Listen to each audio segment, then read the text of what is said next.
বিচারপতি সঞ্জীব খান্নাকে ভারতের ৫১তম প্রধান বিচারপতি হিসেবে নিয়োগের জন্য কেন্দ্রীয় সরকারের কাছে সুপারিশ করেছেন ভারতের প্রধান বিচারপতি DY চন্দ্রচূড়।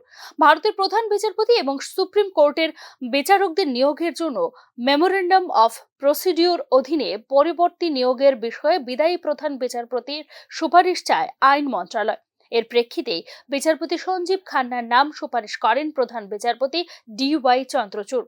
14 মে 1960-এ জন্মগ্রহণকারী বিচারপতি খান্না 1983 সালে দিল্লির বার কাউন্সিলে একজন আইনজীবী হিসেবে নথিভুক্ত হন। প্রাথমিকভাবে জেলা আদালতে এবং পরে দিল্লির হাইকোর্টে সাংবিধানিক আইন, প্রত্যক্ষ কর, সালিশ, বাণিজ্যিক আইন, কোম্পানি আইন, ভূমি আইন, পরিবেশ আইন এবং চিকিৎসা অবহেলা সহ আইনের বিভিন্ন ক্ষেত্রে অনুশীলন করেন বিচারপতি সঞ্জীব খান্না।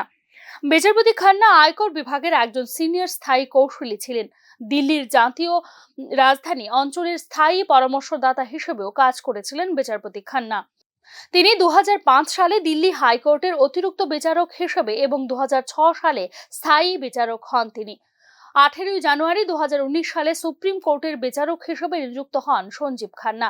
2024 সালের লোকসভা নির্বাচনে প্রচারের জন্য দিল্লির প্রাক্তন মুখ্যমন্ত্রী অরবিন্দ কেজরিওয়ালকে অন্তর্বর্তীকালীন জামিন দিয়েছিলেন বিচারপতি সঞ্জীব খান্না।